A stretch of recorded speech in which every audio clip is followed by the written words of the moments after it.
बहुत सुंदर ब्रह्मचारियों का भजन। आप सभी एक बार वीर ताली से स्वागत करेंगे ब्रह्मचारियों का।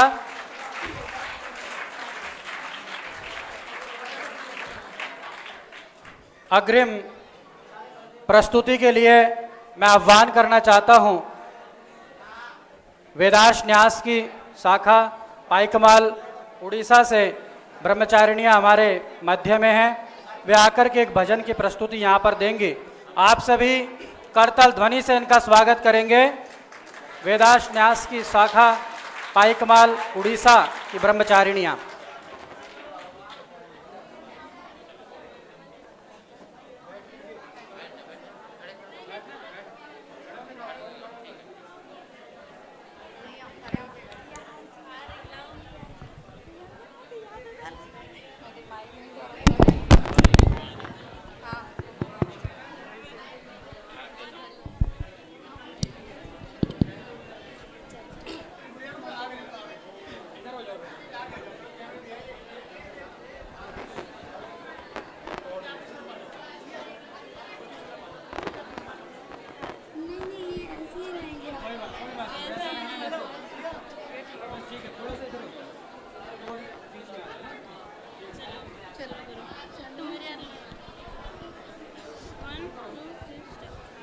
रत्नगर भाधरा सुस्मिता श्यामला दिव्य तीर्थास्तटा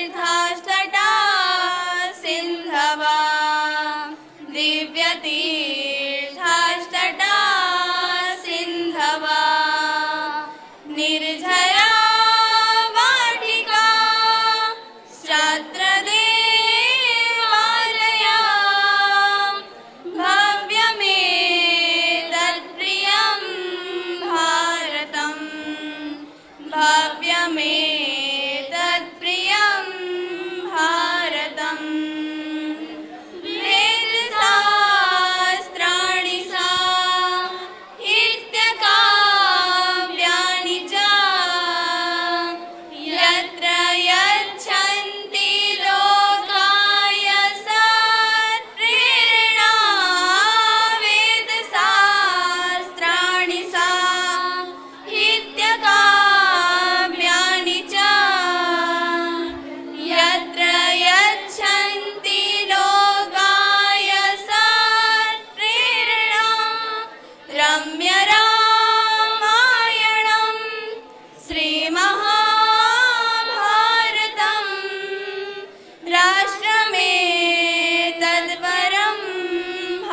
भारतं भव्यमेतत्प्रियं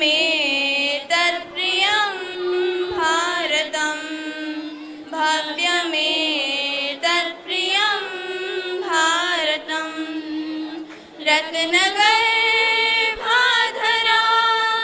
सुस्मिता श्यामला दिव्यतीर्थास्तटा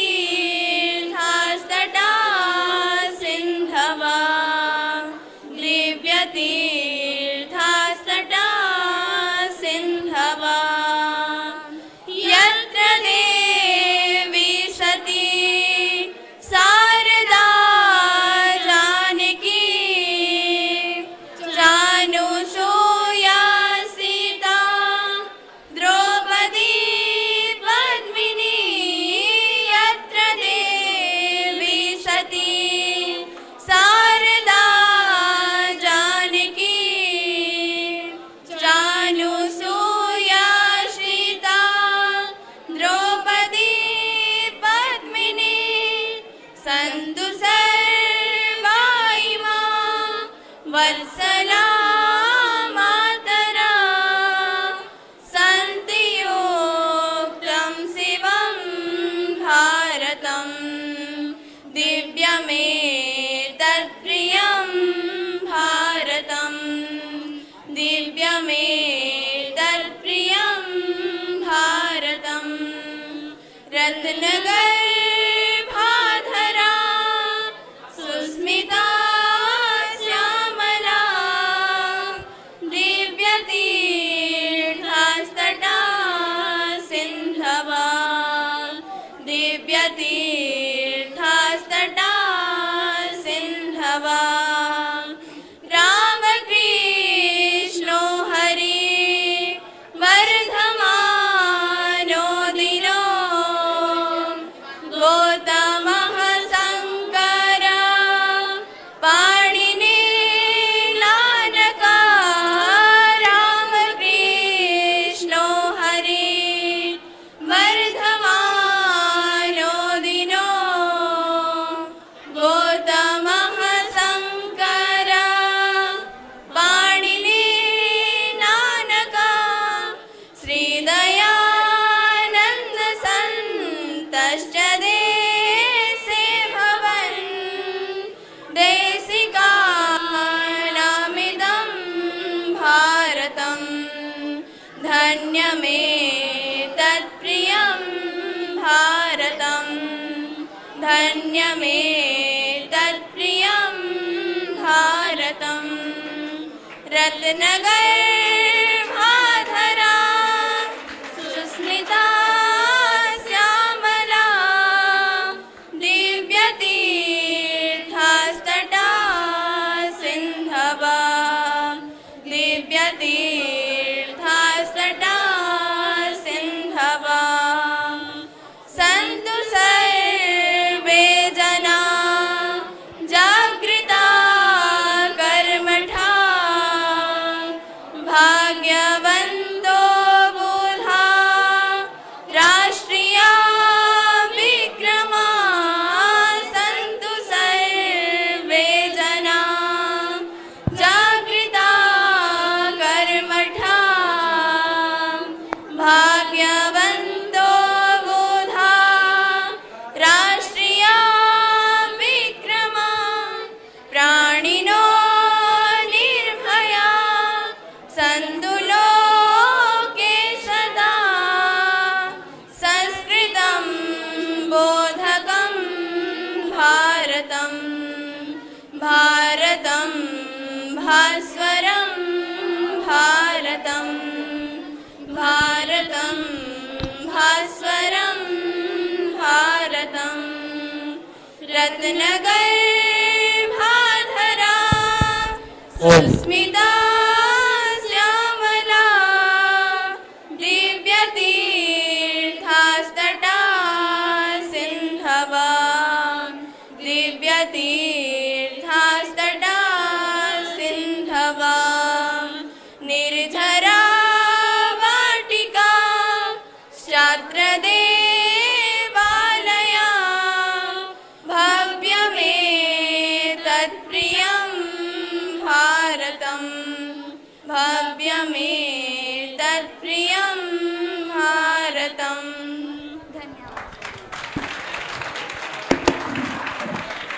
भारत माता की, भारत माता की, वंदे वंदे। प्यारे बच्चों, देखिए आपके भाई आपकी बहनें बहुत ही सुंदर कार्यक्रम आपके सामने प्रस्तुत कर रही, और अगर उसमें आपका सहयोग नहीं मिलेगा तो ये अच्छा नहीं है।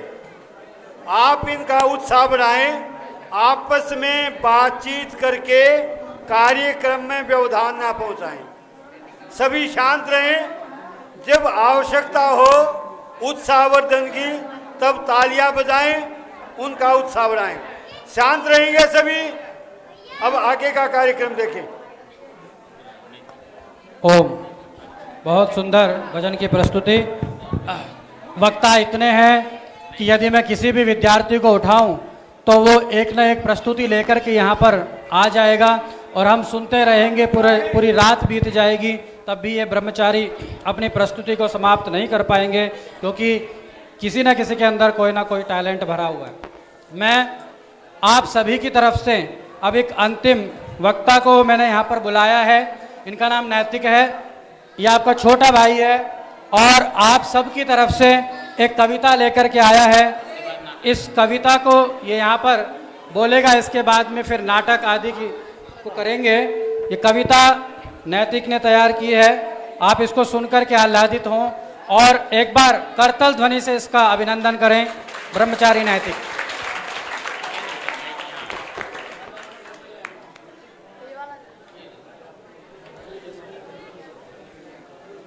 जब गली गली और गांव गांव, जब गली गली और गांव गांव में ज्ञान दीप जल जाएगा, लड़का लड़की और दहेज का हर बंधन छूट जाएगा।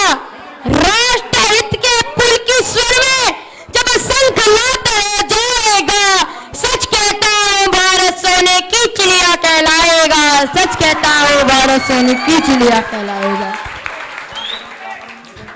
इस देश में अब भी कई नारी कमजोर बनकर जीती है, अनहोनी का डर रहता है, घर से नहीं निकलती है। इस समाज के हर बंधन को वह अपना कर्तव्य समझती है। दहेज प्रथा के चक्रव्यूह में तिल तिल कर मरती है।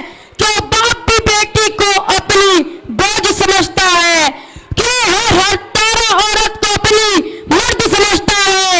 जिस दिन इस रीति से युद्ध का संगमात हो जाएगा, सच कहता हूँ भारत सोने की चिड़िया कहलाएगा, सच कहता हूँ भारत सोने की चिड़िया कहलाएगा। कि याद करो वो कुर्बानी, कि याद करो वो कुर्बानी जब इनकलाबी डोले थे। भारत माँ के वीर दीवाने सर के बल भी दौड़े थे। जब माँ भी अपने बेटे को काला तिलक लगाती थी, उनके चरणों की माटी चंदन कहलाती थी। उस माँ की चीखें जब देश राग बन जाती थी, उस माँ के बेटे की आरती जब घर पर आती थी, भारत माँ की वह पावन धरती बलिदानों की छाती थी। भारत माँ की वह पावन धरती बलिदानों की छाती की। कि कहाँ गई वो नैतिकता, कि कहाँ गई वो नैतिकता बचपन में तुमने सीखी थी। कि मानवता की एक दिहाड़ी ग्रंथों से जो फेरी थी, कश्मीर से जेएनयू तक अपना लगाव फैलाते हो। भारत माँ के टुकड़ों पर तुम ऐसा गाना गाते हो, जब भी देश का बेटा सरहद पर लड़ने को जाता है, वीर सपूत के सम्मान में पर्वत भी शीश झुकाता है। लेकिन जो भारत माँ के टुकड़ों पर ऐसा गाना गाते हैं, राष्ट्रवाद के ऐसे पापी जंगली गीदड़ कहलाते हैं। आज मैं जंगली गीदड़ को इंसान बनाने आया हूँ। भारत माँ के टूटे सपने याद दिलाने आया हूँ। अपने अंतर्मन की मैं व्यथा सुनाने आया हूँ। सोने की चिड़िया को फिर से पंख लगाने आया हूँ। सोने चाहिए कि चिड़िया को फिर से पंख लगाना। इतिम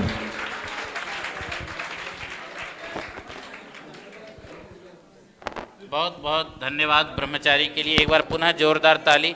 बहुत ही ओजस्वी, ये छोटा सा ब्रह्मचारी बहुत ही ओजस्वी भाषण, बहुत ही ओजस्वी कविता इन्होंने हमें सुनाई, इनके लिए बहुत बहुत धन्यवाद। अब देखिए बहुत ही सुंदर हम आपके सामने एक नाटक प्रस्तुत करने जा रहे हैं, जिस नाटक का नाम है आर्यवीर। और नाटक से पूर्व मैं आप सबको बता दूं कि जो जितने भी ब्रह्मचारी आप देख रहे हैं, जितने भी अच्छे से अच्छे अपना प्रस्तुति दे पा रहे हैं, इन सभी के पीछे इनकी एक मर्यादा छुपी है, जिस मर्यादा के कारण इन्होंने ये सब तैयार किया। और जितना मर्यादा वक्ता की है, उतनी ही ज़्यादा मर्यादा श्रोता की भी होनी चाहिए। तो मैं बीच में बैठे ब्रह्मचारियों से अनुरोध करना चाहूँगा कि जैसे आप नाटक को देख करके किलकारी मारते हैं, और ताली तक तो ठीक है, पर किलकारी ये हमारी मर्यादा नहीं है। इसलिए मर्यादा में रह करके हम नाटक को देखें, सुने, तो आने वाले महानुभाव भी बहुत ही अच्छा प्रस्तुत को देख पाएंगे, सुन पाएंगे। अधिक न कहता हुआ उन सभी महानुभावों को मैं पुनः धन्यवाद देना चाहता हूं, जिन्होंने इन सभी ब्रह्मचारियों के लिए पारितोषिक राशि दिया। एक बार उन सब के लिए जोरदार ताली। ब्रह्मचारी अंशुल, जो अभी आपने उनको नाटक में देखा था, मौन नाटक में और संस्कृत नाटक में भी, उस ब्रह्मचारी ने भी 50 रुपए की राशि दी है। एक बार उस ब्रह्मचारी के लिए जोरदार तालियों से हम स्वागत करेंगे। और कुछ महानुभावों के लिस्ट हमारे पास है। एक बार अनिल शर्मा महर्षि दयानंद विश्वविद्यालय रोहतक से 100 रुपये देते हैं, उनके लिए भी एक बार जोरदार तालियां। अरविंद कुमार जी, जो यहाँ के कंप्यूटर टीचर हैं, उन्होंने 50 रुपये की राशि दी है, उनके लिए एक बार जोरदार तालियां। आर्यन मान, जो कक्षा 8 का छात्र है इसी गुरुकुल का, उनके पिताजी श्री देवेंद्र जी ने 500 रुपये की पुरस्कार राशि दी है। एक बार उन सभी महानुभावों के लिए जोरदार करतल ध्वनि से तालियां। आइए आइए अब हम सभी एक नाटक की प्रस्तुति देखते हैं। एक बार फिर से आप लोग तालियां बजा करके तैयार हो जाए और उन ब्रह्मचारियों को बुलाएं।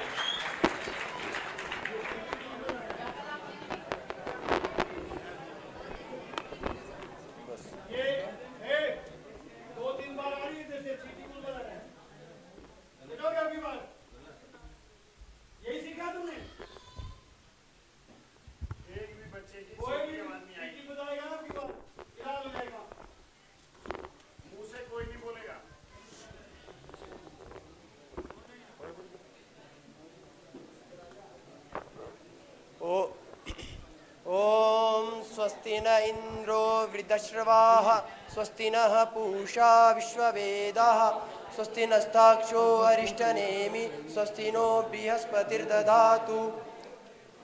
आदरणीय अध्यक्ष जी, संचालक जी और सभी अध्यापक वृंद और मेरे समक्ष उपस्थित सभी भ्रातागण, सभी ब्रह्मचारिणियां और सभी महानुभावों, आज आप सभी के मध्य में मैं गुरुकुल मंझावली की तरफ से एक नाटक को लेकर प्रस्तुत हुआ हूँ।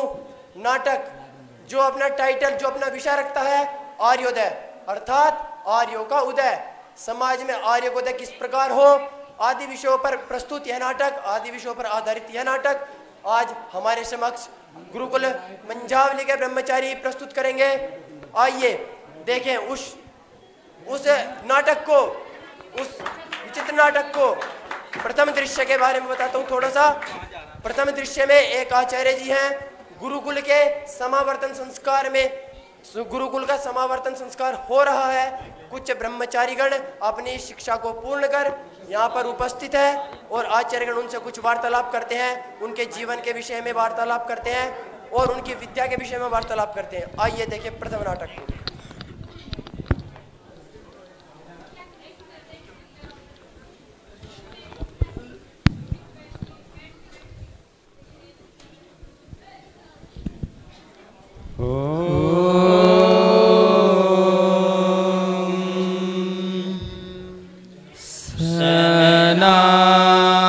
सहनावतु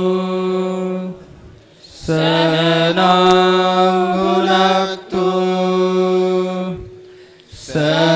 सवीर्यं करवावहि तेजस्विनावधीतमस्तु बाधितमस्तु मा विद्विषावहि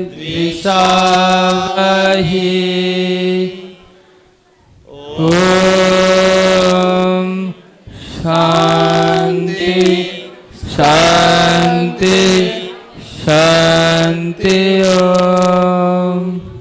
सत्यं वद धर्मं चर अन्यस्माकं सुचरितानि तयोपास्यानि नूतनानि स्वाध्याय प्रवचनाभ्यां न प्रमितव्यम्। प्रियंतवासियों, आज तुम्हारी शिक्षा पूर्ण हुई। अपनी पकी हुई फसल को देख करके किसान को जो प्रसन्नता होती है, वही प्रसन्नता आज मुझे तुम्हें देख करके हो रही है। अब तुम सब जा रहे हो, मैं जानना चाहता हूं कि तुम्हारी भविष्य के लिए क्या योजना है। तुम बताओ वीर। आचार्य, मैं अपना व्यापार करके समाज में एक प्रतिष्ठित स्थान प्राप्त करना चाहता हूँ आचार्य। श्याम पतयोरयिनाम, हमारे पूर्वज ऐश्वर्य के स्वामी रहे हैं। तुम भी धनवान बनना, किंतु ईमान से किसी को कष्ट देकर के नहीं। तुमने कौन सी दिशा चुनी है सौंदर्य? प्रणाम आचार्य, मैं चिकित्सक बनना चाहता हूँ। किंतु स्मरण रखना, चिकित्सा को अपना कर्तव्य समझ कर करना, उसे अपना व्यवसाय नहीं बनाना।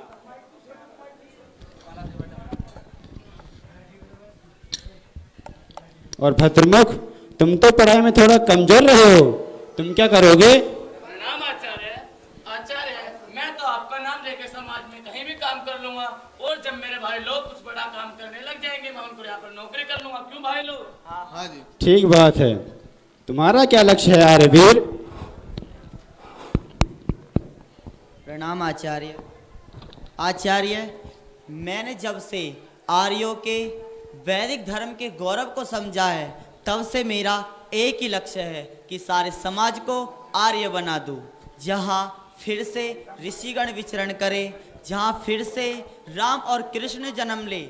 मैं अपने देश को फिर से आर्यवर्त बनाना चाहता हूँ आचार्य। तुम धन्य हो आर्यवीर, विजय भव। और चंद्रमुख, तुम्हारा क्या हाल है? तुम तो आर्यवीर के अनन्य सखा हो। प्रणाम आचार्य। किरण सूरज से दूर कब रह सकती है, मैं इसके साथ रहूंगा। साधु साधु साधु, स्वस्ति कल्याणमस्तु कल्याणमस्तु।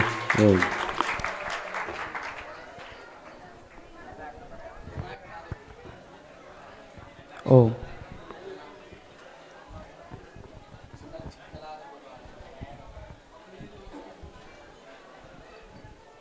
क्या सोच रहे हो मित्र? यही कि अब इस जीवन की दशा और दिशा क्या हो। मैंने तुम्हारे सपनों और तुम्हारी तड़प को देखा है आर्यवीर, परंतु तुम हकीकत को नहीं देख पा रहे हो। इस देश में कितना अंधेरा है। इस देश में धर्म के नाम पर अंधविश्वास फैला हुआ है। धर्म के नाम पर लोग मरने को तैयार हैं। देश का यौवन नशे और व्यभिचारी में चोर है। राजनीति के नाम पर तो नेता इन लोगों पर बहुत शोषण करते हैं। वैदिक धर्म तो केवल कागजों में सिमट कर ही रह गया है। बहुत अंधेरा है आर्यवीर, बहुत अंधेरा। अंधेरा कितना भी गहरा क्यों ना हो चंद्र, सुबह जरूर होती है। और यह अंधेरा इतना बड़ा इसलिए है क्योंकि सच्चाई के जिम्मेदार लोग बहुत कमजोर हैं। हमें सत्य को बल देना होगा चंद्र, अपने चरित्र और आचरण से, अपने संकल्प और समर्पण से। परंतु क्या तुम इतने श्रेष्ठ ब्राह्मणों और विद्वानों के बीच विजय हो पाओगे? अरे कहाँ है हम जैसा दर्शन, कहाँ है हम जैसी वैज्ञानिक मान्यता, कहाँ है वेद, दर्शन और उपनिषद, और कहाँ है ऋषि दयानंद जैसा पूर्ण आदर्श। हम जरूर विजय होंगे चंद्र। आर्यवीर, इस देश में हर संकल्प को समझौता करना पड़ता है। आर्य कभी समझौता नहीं करते चंद्र, परंतु मैं तुम्हें निराश नहीं करूंगा। इतनी जल्दी साथ छोड़ रहे हो मित्र? तुम जहां भी जाओगे मेरी छाया को अपने साथ पाओगे। बस यही आशा थी चंद्र। ऋषि दयानंद जी का आदेश है कि यदि एक आर्य हो तो स्वाध्याय करे, यदि 2 आर्य हो तो सत्संग करे, यदि 3 आर्य हो जाए ना तो आर्य समाज की स्थापना कर दे। अब हम सबसे पहले अपने ही नगर में फैले अंधविश्वास, पाखंड, नशा और व्यभिचार पर आक्रमण करेंगे और लोगों को सच्चे धर्म से परिचय करवाएंगे। आओ मित्र, अब घर चलते हैं। चलो मित्र।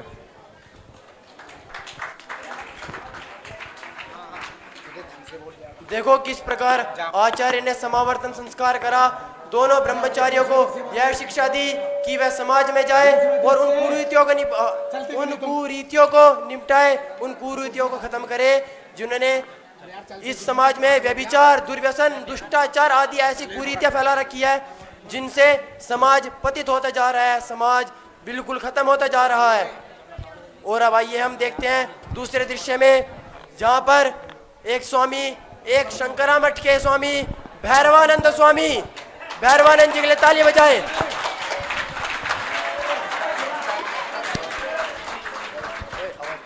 स्वामी भैरवानंद जी यहाँ पे अपने शिष्यों के साथ कुछ मंत्रणा करते हैं, अपने भक्तगणों के साथ कुछ मंत्रणा करते हैं। आइए देखें स्वामी भैरवानंद जी की सभा को। शुरू कर।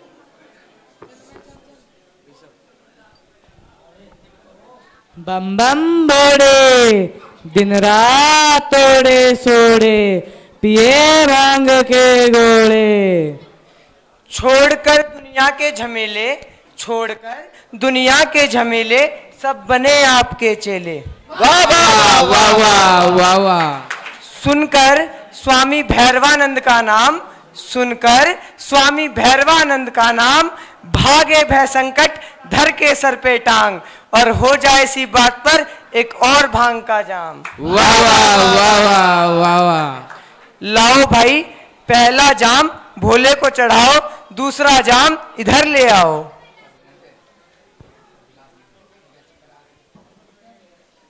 अरे शायर, सभी भक्त आ गई मगर भक्त बलवंत कौर नहीं आई, पता नहीं कहाँ रह गई। आज तो उन्हें हमको गुरु मंत्र देना था, मुझे बड़ी चिंता हो रही है। सारियां देवियां आई, सारियां देवियां आई, बलवंत कौर नहीं आई। वो तो कहंदी सी, वो तो कहंदी सी मैं 12 बजे आऊंगी, पर अब तो बज गए 2:30, बलवंत कौर नहीं आई, बलवंत कौर नहीं आई।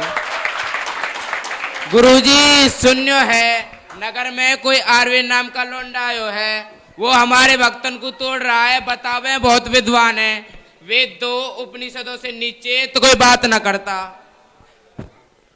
क्या हमारे गुरुजी से बड़ा विद्वान है? वेद उपनिषद तो बनाए हमारे गुरुजी ने। बाबा भैरवानंद के, बाबा भैरवानंद के, बाबा भैरवानंद के। गुरुजी सुना तो मैंने भी है।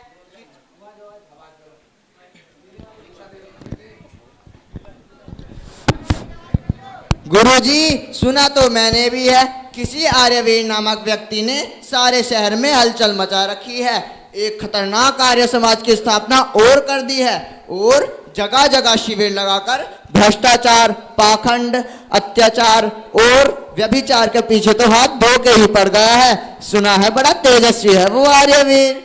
अरे क्या हमारे गुरुजी से ज्यादा तेजस्वी है?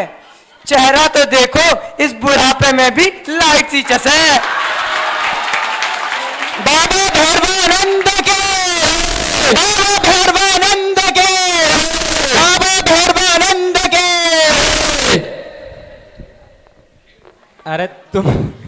अरे तुम सारे दिक्कत न लो, कुछ नहीं होते यार ये समाजी। ये तो सारे के सारे एक दूसरे की टांग खींचने में लगे रहे, नास्तिक हो नास्तिक।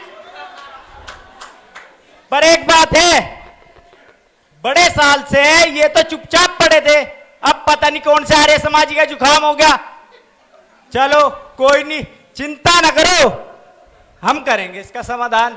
हमारा तो जन्म ही उत्थान के लिए हुआ है, कल्याण करेंगे उसका। शायर एक काम कर, सारे भक्तों को प्रसाद बांट और जाने दे। सोम रस का पान करो, सोम रस का पान करो, गुरु जी का गुणगान करो और धीरे धीरे प्रस्थान करो। भैरवानंद के जय, बाबा भैरवानंद के जय, बाबा भैरवानंद के जय, बाबा भैरवानंद के जय, बाबा भैरवानंद के जय।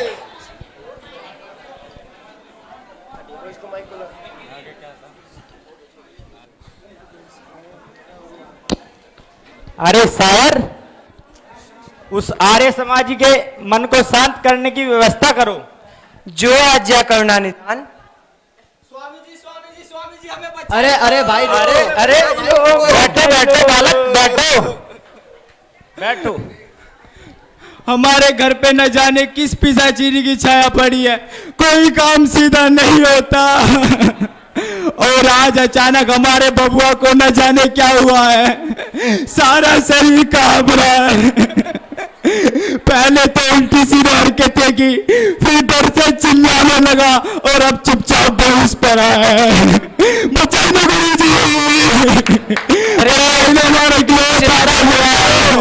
अरे चिंता मत करो, अब तुम बाबा के दरबार में आ गए हो। यहाँ से आगे किसी भी भूतनी, पिचासनी या डाकनी की गति नहीं होती।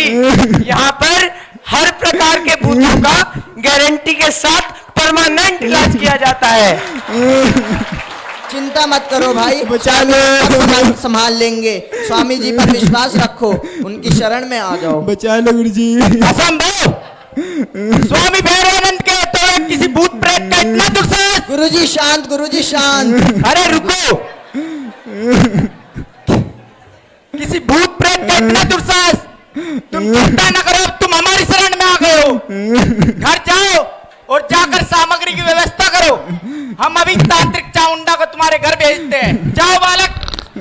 शुक्रिया स्वामी जी। कल्याणम कल्याणम। जाओ बालक। चलो अब इस शरीर को भोजन करा लाए।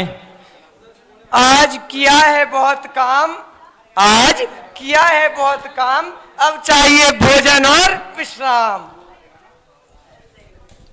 नमस्ते स्वामी जी। स्वामी भैरवानंद की स्वामी भैरवानंद की स्वामी भैरवानंद की जय। ओहो, देखो कितना मार्मिक दृश्य है। भैरवानंद जी के पास एक भक्त आते हैं और अपने पुत्र की दुहाई मांगते हैं। क्या कहते हैं? मेरे पुत्र को बचा लीजिए, वह बीमार है, वह रोगी है, उस पर भूत पिशाचिनी का साया है।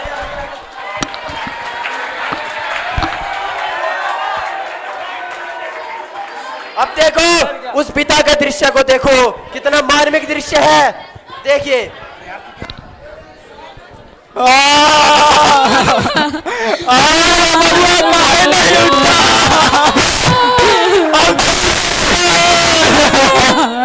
अरे बबुआ के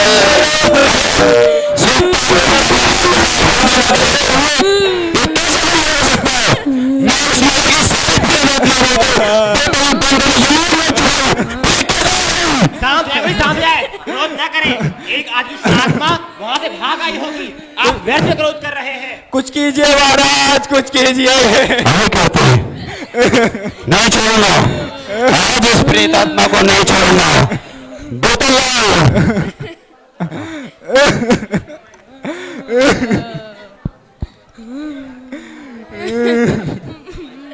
ओम श्रावण मासे हरिहर मासे, चार खम्बे आसे पासे, चामुंडा फट स्वाहा, खटपट स्वाहा, ओम फट स्वाहा, खटपट स्वाहा।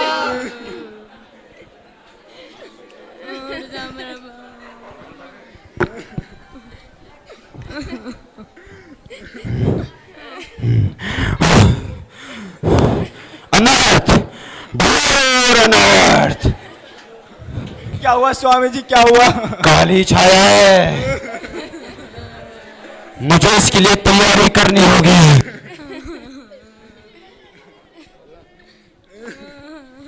शांत बच्चों शांत, तुम व्यर्थ विलाप कर रहे हो। तुम तांत्रिक श्रोमणी चामुंडा प्रसाद के शरण में आए हो, वे सब संभाल लेंगे। बस तुम साधना के लिए खर्चे का इंतजाम करो। ठीक तो हो जाएगा ना हमारा बबुआ? अरे चामुंडा प्रसाद हुड़दुंगा के रहते क्या संभव है? हम कोशिश करते हैं। जय जय तंत्री, जय तंत्री, आप ही हमारी शरण है।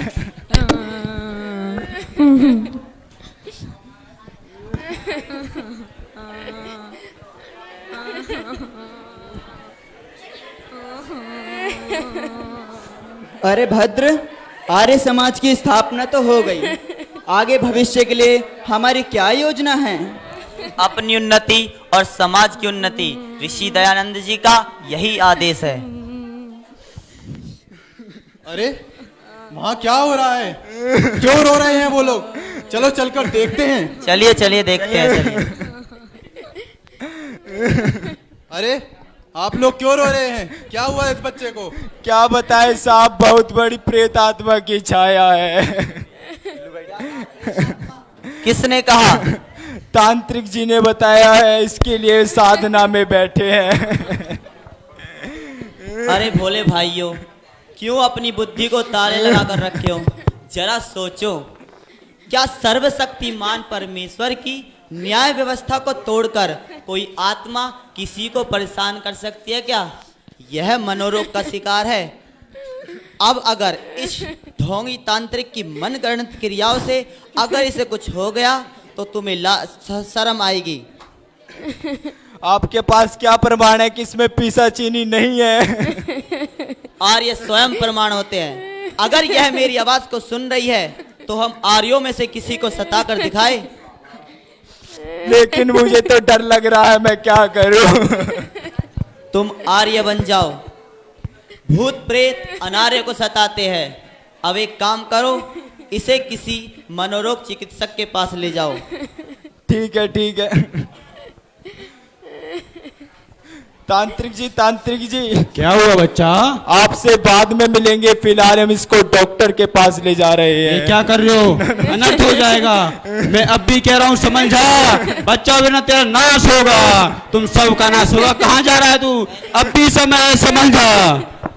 अरे आप ही हैं वो तांत्रिक बाबा जो भूतों की मनगढ़ंत कहानियां सुनाते हैं? हाँ हाँ, हम ही तांत्रिक श्रोमणी चामुंडा प्रसाद हुड़दुंगा है।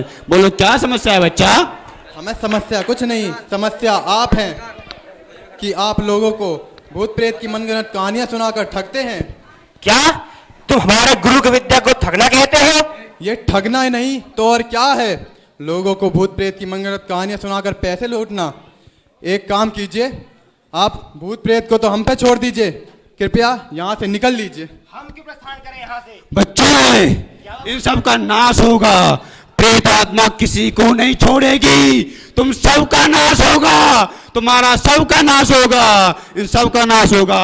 किसी ने सही कहा है, विनाश काले विपरीत बुद्धि। जब बुरा समय आता है तो सबकी बुद्धि उल्टी हो जाती है। इन सब का नाश होगा। चलो यहाँ से।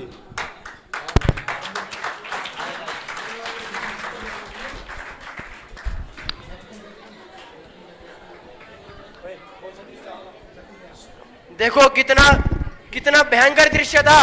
तांत्रिक जी गुस्सा होकर चले गए और न पता कौन सी आत्मा इनको चिपट जाए। ये आर्यवीर यहाँ पर ऐसे ही विचरण कर रहे हैं। परंतु ध्यान रखना, आर्य समाजी कोई भी हो, इसी प्रकार आपको अपनी कर्मठता से वह कार्य करना है। अब देख अगले दृश्य को। स्वामी तांत्रिक जी के कुछ गुंडे इनको तंग करने के लिए आए हैं। देखिए वे गुंडे कितने भयंकर हैं। उन सभी के लिए तालियां बजाइए।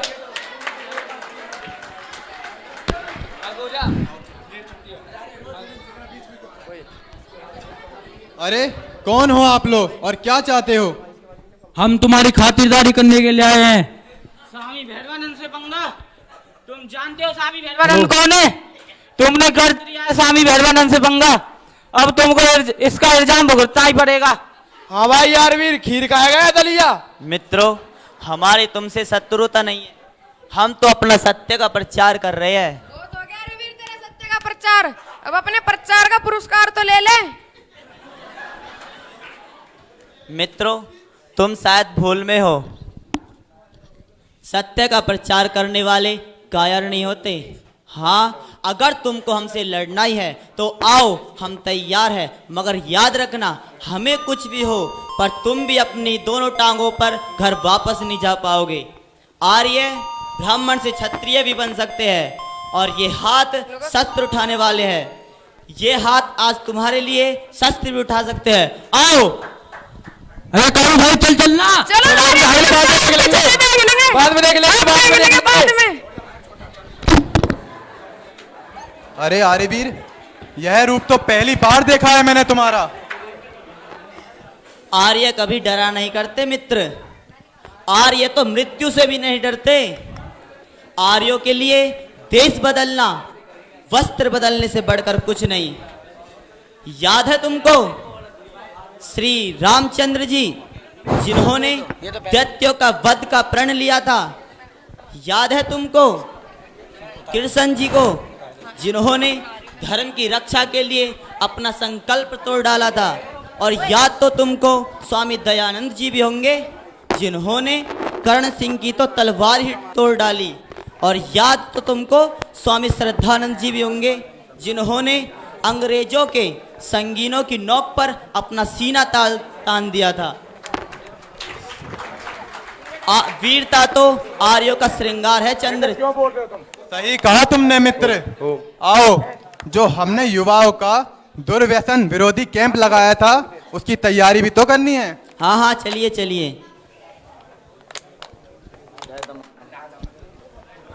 देखो आर्यवीर कितने महान हैं।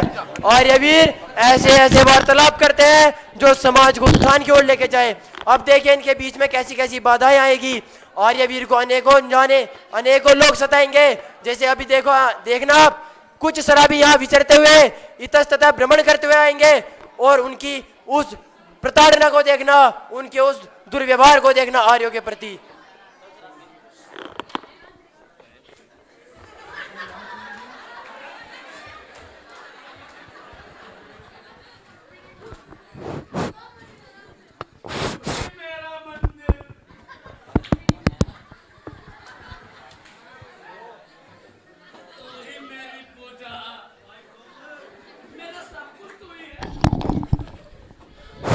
जिंदगी ने धुए में उड़ाता चला गया, अरे बर्बादी का जश्न में मनाता चला गया। अरे यार, हाँ भाई, तू सुना मेरी? हाँ सुनो सुनो। अगर ये शराब न होती हाँ तो मेरी जिंदगी इतनी सुनसान होती। भाई सुनसान है, सुनसान को नहीं शमशान हो वैसे शमशान है। बोतल के ढक्कन खुलते थे नु लागे जुकर जन्नत के गेट खुल गए। अच्छा हाँ, बेरा लग गया आज कि तो रही कैंप लग रहा है नशे के विरोध में। आर्य समाज ने लगा रखा से। अच्छा हाँ सुन। हाँ भाई, इन आर्य समाज जो कुछ काम नहीं होता के? बेरा नहीं भाई, होता है ना होगा बेरा नहीं। अरे चल हैंडल मोड़, आज इनकी खाट खड़ी करके मोड़ेंगे। चल भाई, मारे कौन सा बालक रोवे से हैं। कदम कदम बढ़ाए जा, पिए जा और पिलाए जा, ये जिंदगी क्या पता तू जो मिले चढ़ाए जा।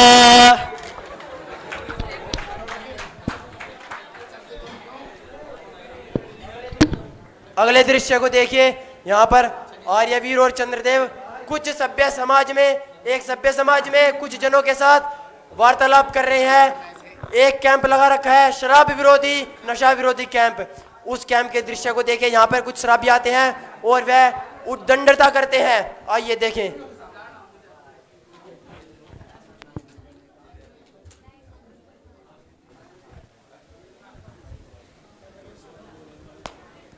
अरे भाइयों, हम सब नशे में पड़कर क्यों अपना और बच्चों का जीवन बर्बाद कर रहे हैं? शरीर, बुद्धि, धन और बल सब कुछ ही तो खा जाता है नशा। आपने तंबाकू के पैकेट पर भी लिखा हुआ देखा होगा कि नशा सेहत के लिए हानिकारक है, इसे हमें नहीं करना चाहिए। नशे का दुष्प्रभाव हमारे शरीर पे तो होता ही है, उसके साथ साथ हमारे परिवार, हमारे समाज सभी पर होता है। इसलिए हमें नशा नहीं करना चाहिए।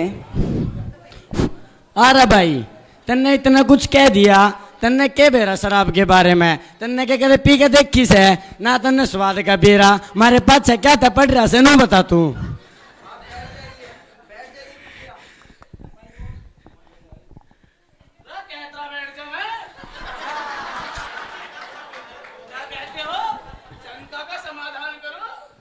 बैठ जाइए कृपया, आप बैठ जाइए। रुकिए रुकिए, हाँ आप कहिए क्या कहना आपको। आपने कभी दारू पी कर देख किया क्या? नहीं, शराब को तो पीकर नहीं देखा, किंतु शराब पीने वालों की दुर्दशा को हमने देखा है। जहर को हर कोई नहीं पीता कि इससे जीते हैं या नहीं जीते, जहर पीने वालों की दुर्दशा को देखकर ही पता चल जाता है। फिर भाई ये पर तो आरे भी बता दे, इसने पीते लट से क्यों उगड़ जावा सा, दारू में क्या नुकसान है ईसा? बेहोशी में अपना शरीर और मस्तिष्क बर्बाद करके भले ही तुमको जन्नत का सुख मिलता हो, परंतु याद रखना होश आने पर नरक भी नसीब नहीं होगा। इतना बुरा केस है, इसमें मैंने तू बता तो दे।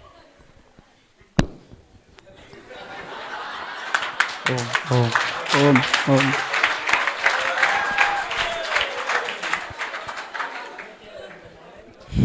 हाय, दूध दही और मक्खन खाकर अपना शरीर सूर्य से प्रदीप्त करने वाले आर्यवर्त के लोग अब सिगरेट और दुर्व्यसनों में अपना जीवन का सुख तलाश रहे हैं। किन दुर्व्यसनों और व्यभिचारों की कीचड़ में धंसे हो तुम? फिर भाई यो ना करा तो क्या करा जिंदगी में, यो तो जिंदगी के मस्ती के दिन हो बस है। मस्ती के नाम पर यह जबरदस्ती, जानते हो शराब का एथाइल अल्कोहल मस्तिष्क और हमारे शरीर के नर्वस सिस्टम को बर्बाद कर देता है, और सिगरेट में विद्यमान निकोटीन पदार्थ हमारे फेफड़ों को जर्जर कर देता है। तुम खुद तो बर्बाद होते ही हो, दूसरे लोगों को भी अपना जहरीला धुआं पिलाकर क्या तुम पाप के भागी बनते हो?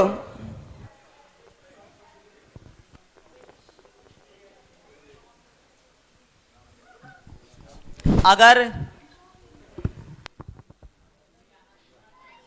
नशा ही करना है तो ध्यान का नशा करो, अगर धुआं ही पीना है तो यज्ञ का धुआं पियो। हाय, दूध दही और मक्खन खाकर अपना शरीर सूर्य सा प्रदीप्त करने वाले आर्यवर्त के लोगों, अब अपना नशा, आर्यवर्त के लोगों अब अपना नशा तुम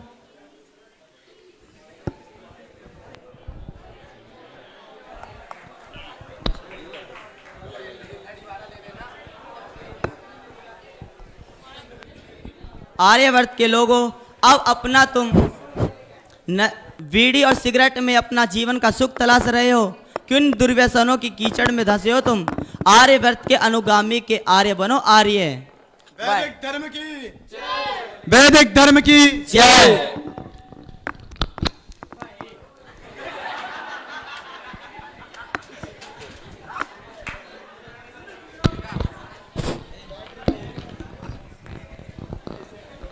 बाहर है नू बता, हम सिगरेट और दारू तो छोड़ देवे, जब हमारे कनपट्टी पे कोई दर के पिस्तौल नू कब तू पी तो फिर क्या करे आदमी, नू बता तू। अब तुम आर्य बन गए हो, अब तुम ही बताओ क्या करोगे। अच्छा जी, अब आपने हमें आर्य कह ही दिया है तो हम इस दारू और सिगरेट को त्याग ही देंगे, चाहे हमें कोई उससे दारू से और इससे कितनी भी पास क्यों ना हो, हम इसे त्याग ही देंगे, चाहे हमें कोई गोली से उड़ा ही दे क्यों ना दे। वो बोले वैदिक धर्म की, वैदिक धर्म की। लेकिन एक शंका रह गई है जी, यहाँ हजारों धर्म को मानते हैं, आप वेदों की बात करते हो, कोई बाइबल और कुरान को मानता है? हाँ हाँ, इस बात का निर्णय होना चाहिए। धर्म प्रेमी सज्जनों, हम जल्द ही धर्म संप्रदाय का एक सम्मेलन रखेंगे, जिसमें देखेंगे कि किस धर्म संप्रदाय का विचारधारा सच्ची है और किसकी नहीं। इसका निर्णय इस सभा में हो जाएगा कि किस धर्म को अपनाना चाहिए और किस धर्म को नहीं। हम अवश्य उपस्थित होंगे।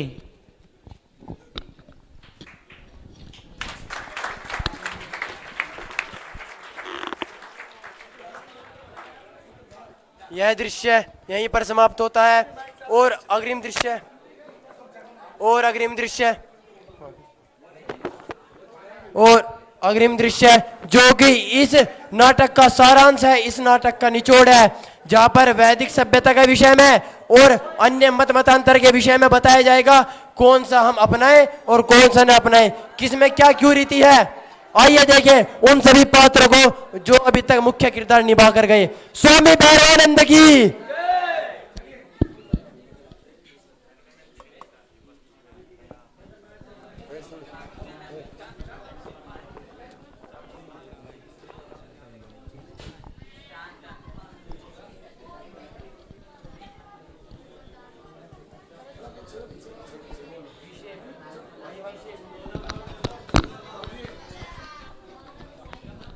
अरे भाइयों, सर्वप्रथम हम सभी लोग यह जानना चाहते हैं कि आप लोग किन किन धर्म को सुशोभित करते हैं।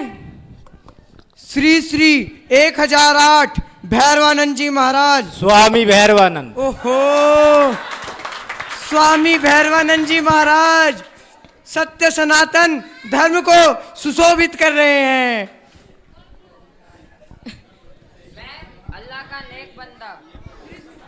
मैं अल्लाह का नेक बंदा पवित्र इस्लाम से हूँ। मैं पवित्र ईसाई धर्म से हूँ।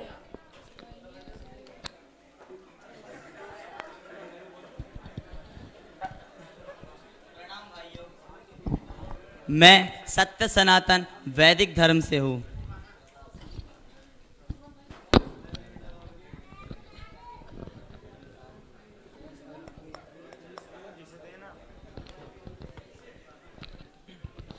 हे धर्म प्रेमी सज्जनों, मेरा भी एक प्रश्न है, कृपया पूछूं?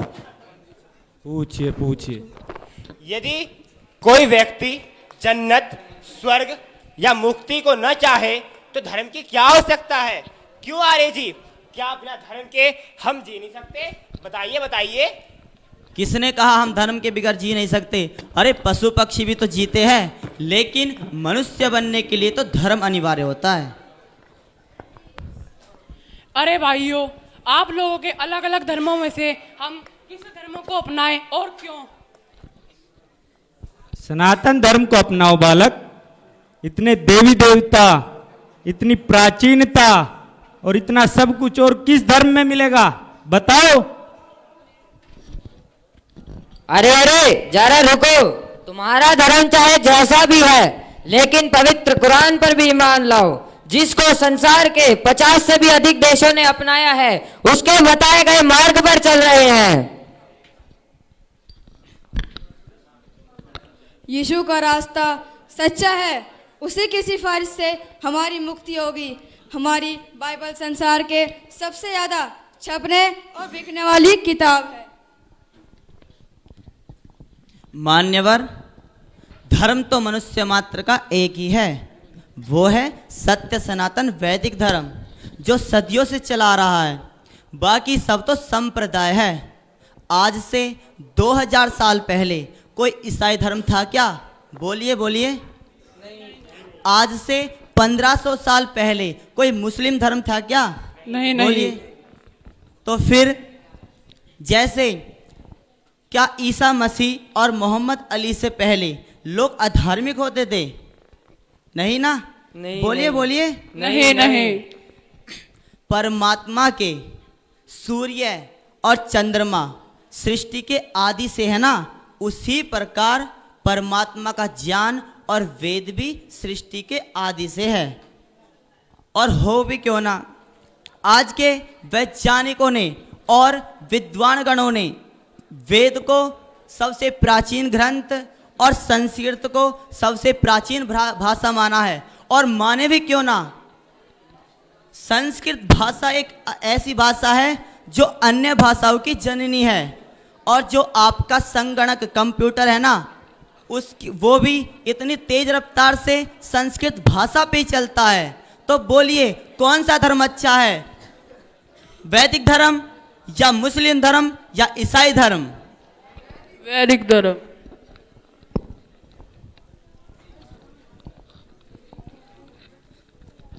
ये सब तो सही है, किंतु मेरे मन में अब भी एक शंका है। आप लोग इच्छा हो तो प्रकट करूं? करिए करिए। आपने अपने धर्म के विषय में इतना बताया हमें, कृपया ये बताने का कष्ट करें कि आपका धर्म स्त्रियों के विषय में क्या कहता है, बताइए। अवश्य बताएंगे। हमारे धर्म में स्त्रियों के बारे में यही उद्घोष किया गया है, यत्र नार्यस्तु पूज्यन्ते रमन्ति तत्र देवता, मत अर्थात जहां पर। आज से हम वैदिक धर्म को ही अपनाएंगे, क्यों भाइयों? कृण्वन्तो विश्वमार्यम्, कृण्वन्तो विश्वमार्यम्, कृण्वन्तो विश्वमार्यम्। वैदिक धर्म की जय, वैदिक धर्म की जय।